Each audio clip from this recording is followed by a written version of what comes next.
Welcome to Stories from the Shadows, haunted tales from the golden age of ghost stories and supernatural fiction.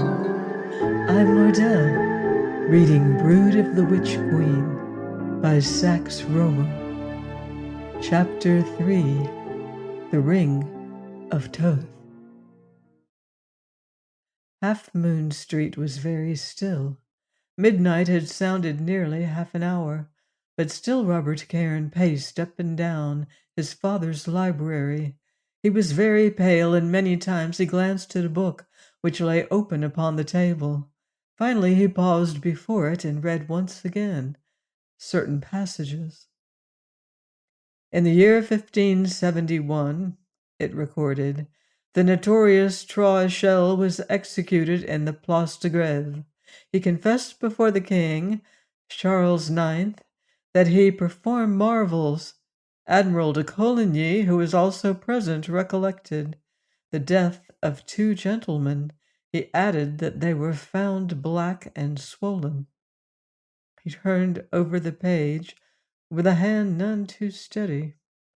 The famous Maréchal d'Ancre, Concini, he read, was killed by a pistol shot on the drawbridge of the Louvre by Vitry, captain of the bodyguard, on the 24th of April, 1617.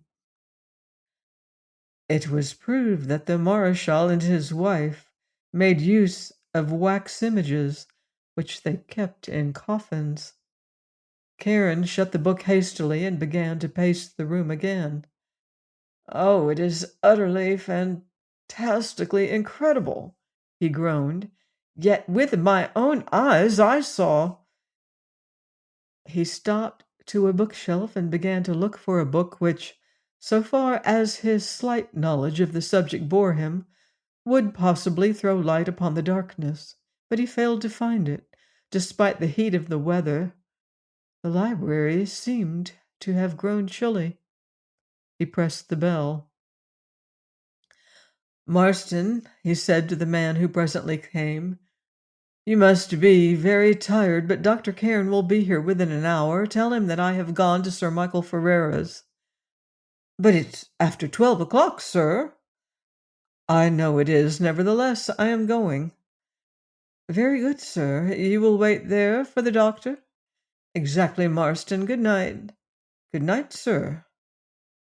Robert Cairn went out into Half Moon Street.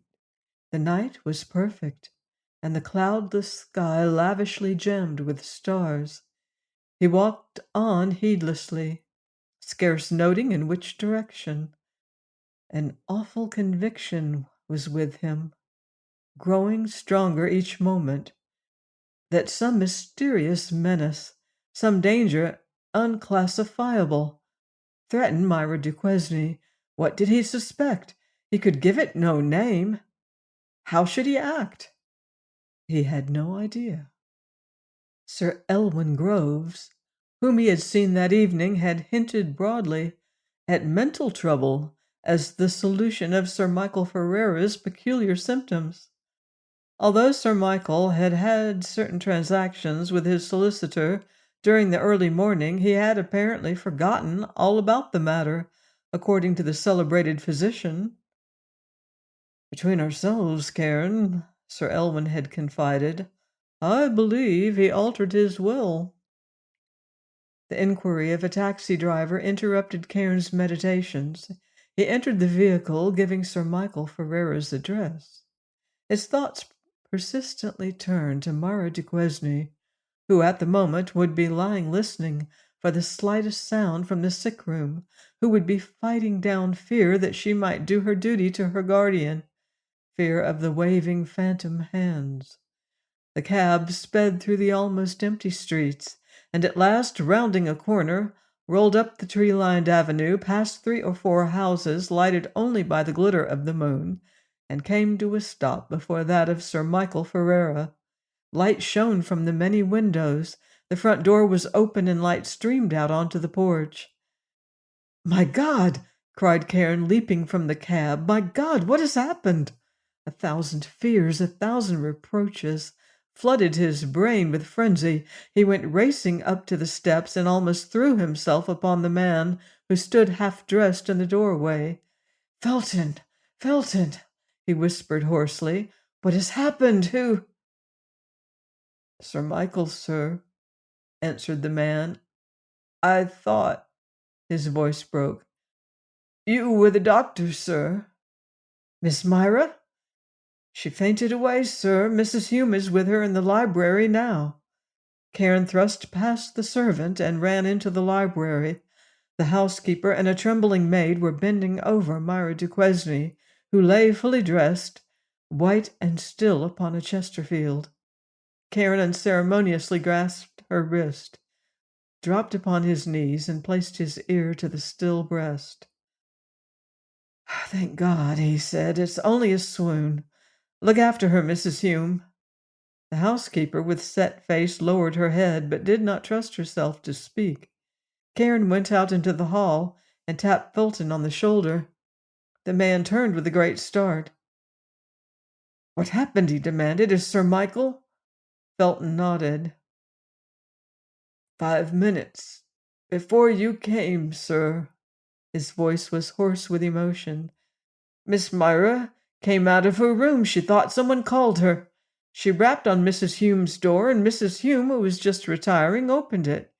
She also thought she had heard someone calling Miss Myra out on the stairhead." "Well?" "There was no one there, sir. Everyone was in bed. I was just undressing myself, but there was a sort of faint perfume. Something like a church, only disgusting, sir." "How disgusting? Did you smell it?" "No, sir, never. Mrs. Hume and Miss Myra have noticed it in the house on other nights. And one of the maids, too. It was very strong, I'm told, last night.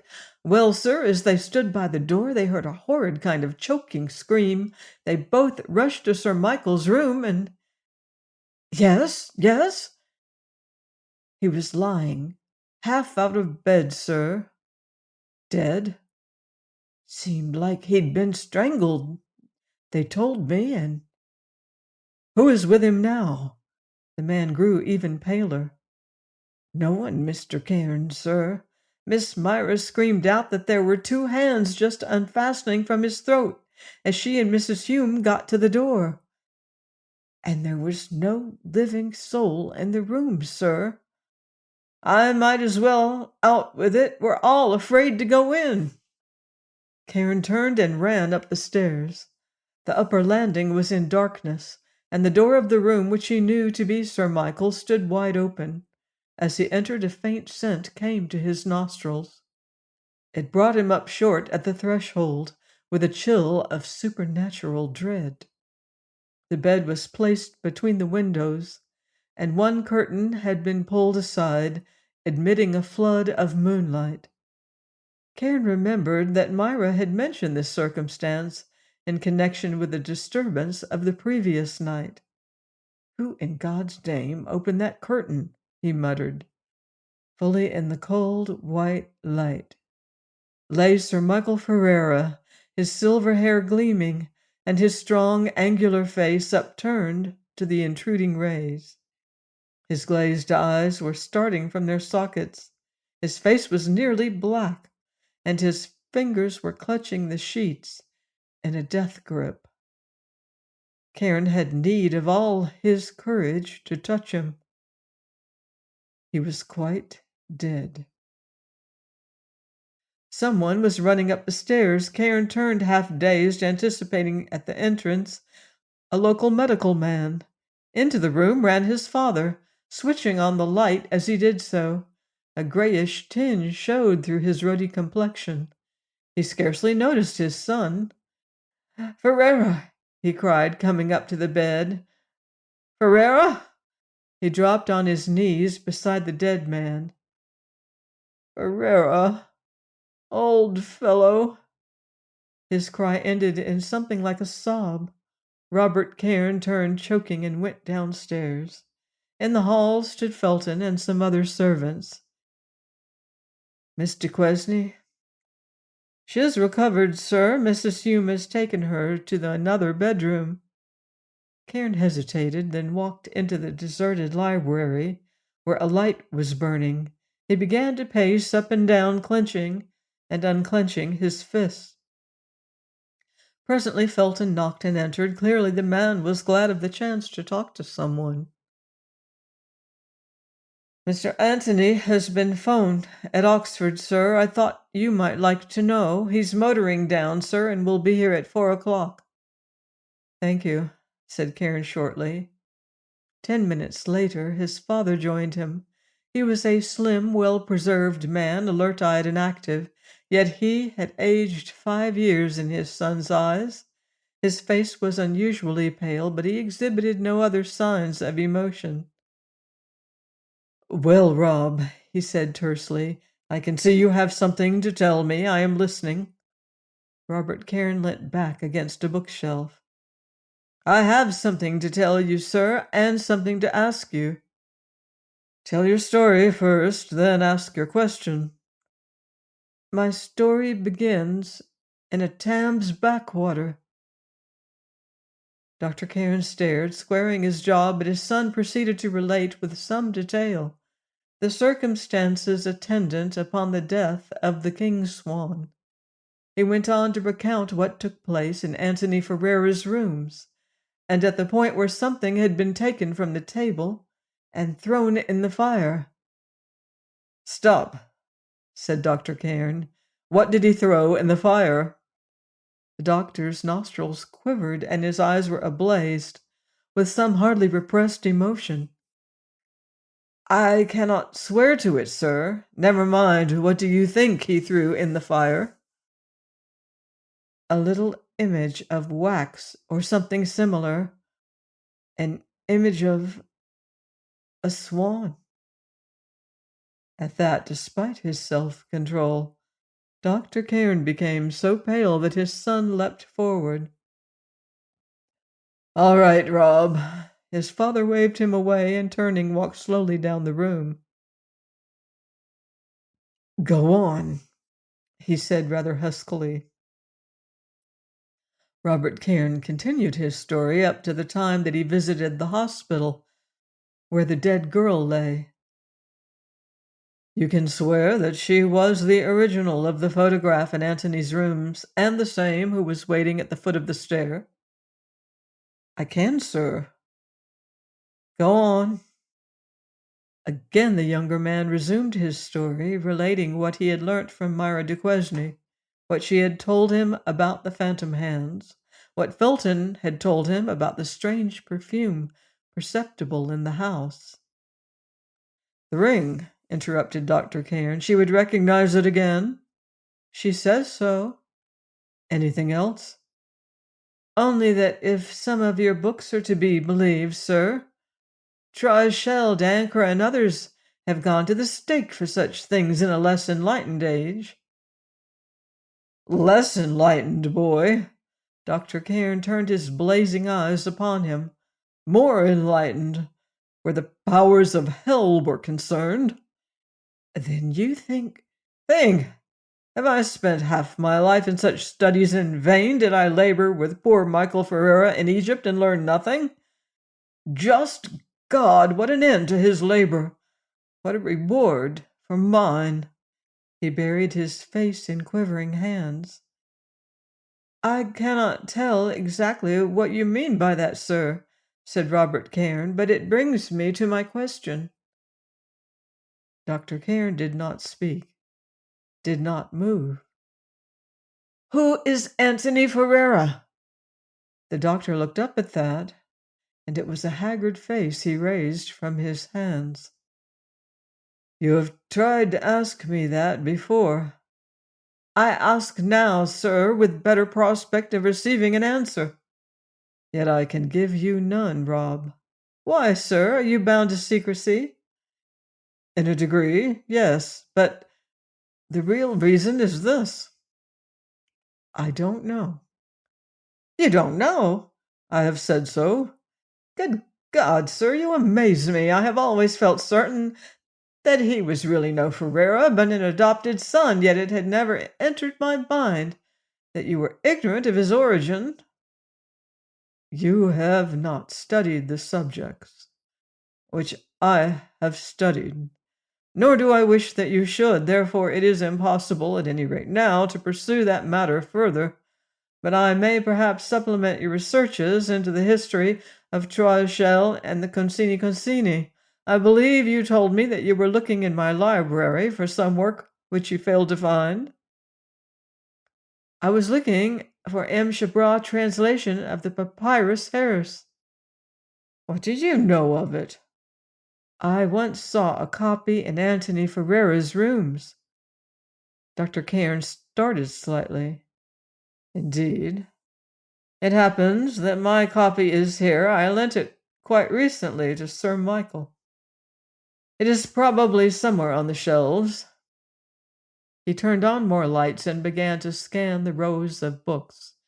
Presently, "Here it is," he said, and took down and opened the book on the table. "This passage may interest you." He laid his finger upon it. His son bent over the book and read the following. "I, the evil man, was a shepherd. He said, 'Oh, that I might have a book of spells that would give me resistless power.' He obtained a book of the formulas. By the divine powers of these he enchanted men. He obtained a deep vault furnished with implements. He made waxen images of men and love charms, and then he perpetrated all the horrors that his heart conceived."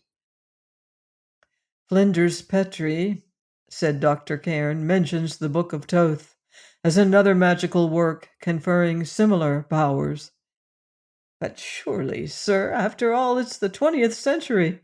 Oh, this is mere superstition. I thought so. Once, replied Dr. Cairn, but I have lived to know that Egyptian magic was a real and a potent force. A great part of it was no more than a kind of hypnotism, but there were other branches. Our most learned modern works are as children's nursery rhymes, besides such a writing as the Egyptian ritual of the dead. God forgive me, what have I done?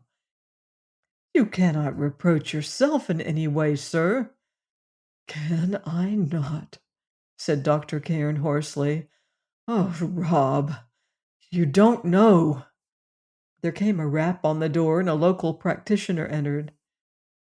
This is a singular case, Dr. Cairn, he began diffidently. An autopsy. Nonsense, cried Dr. Cairn. Sir Elwyn Groves had foreseen it, so had I. But there are distinct marks of pressure on either side of the windpipe. Certainly, those marks are not uncommon in such cases. Sir Michael had resided in the East and had contracted a form of plague. Virtually, he died from it. The thing is highly contagious, and it is almost impossible to rid the system of it. A girl died in one of the hospitals this week, having identical marks on the throat. He turned to his son. You saw her, Rob. Robert Cairn nodded, and finally the local man withdrew, highly mystified, but unable to contradict so celebrated a physician as Dr. Bruce Cairn. The latter seated himself in an armchair and rested his chin in the palm of his left hand. Robert Cairn paced restlessly about the library. Both were waiting, expectantly. At 2:30, Felton brought in a tray of refreshments, but neither of the men attempted to avail themselves of the hospitality. Miss Duquesne? Asked the younger. She has just gone to sleep, sir. Good, muttered Dr. Cairn. Blessed is youth. Silence fell again upon the man's departure, to be broken but rarely, despite the tumultuous thoughts of those two minds, until, at about 2:45, the faint sound of a throbbing motor brought Dr. Cairn sharply to his feet. He looked towards the window. Dawn was breaking. The car came roaring along the avenue and stopped outside the house. Dr. Cairn and his son glanced at one another. A brief tumult and hurried exchange of words sounded in the hall. Footsteps were heard ascending the stairs. Then came silence. The two stood side by side in front of the empty hearth, a haggard pair, fitly set in that desolate room with the yellowing rays of the lamp, shrinking before the first spears of dawn. Then, without warning, the door opened slowly and deliberately, and Antony Ferrara came in. His face was expressionless, ivory. His red lips were firm, and he drooped his head, but the long black eyes glinted and gleamed, as if they reflected the glow from a furnace. He wore a motor coat lined with leopard skin, and he was pulling off his heavy gloves. "It is good of you to have waited, Doctor," he said in his huskily musical voice. "You too, Cairn." He advanced a few steps into the room. Cairn was conscious of a kind of fear, but uppermost came a desire to pick up some heavy implement and crush this evilly effeminate thing with the serpent eyes. Then he found himself speaking, and the words seemed to be forced from his throat. "Antony Ferrara," he said, "have you read the Harris Papyrus?" Ferrara dropped his glove, stooped and recovered it, and smiled faintly. "No," he replied. "Have you?" His eyes were nearly closed, mere luminous slits. "But surely," he continued, "this is no time, Cairn, to discuss books. As my poor father's heir, and therefore your host, I beg of you to partake." A faint sound made him turn. Just within the door, where the light from the reddening library windows touched her, as if with sanctity, stood Myra Duquesne in her night robe, her hair unbound, and her little bare feet gleaming whitely upon the red carpet. Her eyes were wide open, vacant of expression, but set upon Antony Ferrara's ungloved left hand. Ferrara turned slowly to face her, until his back was towards the two men in the library. She began to speak in a toneless, unemotional voice, raising her finger and pointing at a ring which Ferrara wore. "I know you now," she said. "I know you, son of an evil woman, for you wear her ring, the sacred ring of Thoth. You have stained that ring with blood, as she stained it, with the blood of those who loved and trusted you. I could name you, but my lips are sealed. I could name you brood of a witch, murderer, for I know you now." Dispassionately, mechanically, she delivered her strange indictment. Over her shoulder appeared the anxious face of Mrs. Hume, finger to lip. "My God," muttered Cairn. "My God, what—" "Shh!" His father grasped his arm. "She is asleep." Myra Duquesne turned and quitted the room, Mrs. Hume hovering anxiously about her. Antony Ferrara faced around. His mouth was oddly twisted. "She is troubled with strange dreams," he said very huskily. "Clairvoyant dreams." Dr. Cairn addressed him for the first time. "Do not glare at me in that way, for it may be that I know you too. Come, Rob." "But Myra—" Dr. Cairn laid his hand upon his son's shoulder, fixing his eyes upon him steadily. "Nothing in this house can injure Myra," he replied quietly, "for good is higher than evil. For the present we can only go." Antony Ferrara stood aside as the two walked out of the library. Join me next time here on Stories from the Shadows for more uncanny doings in Brood of the Witch Queen by Sax Rohmer. Until then, I wouldn't blame you if you leave the lights on.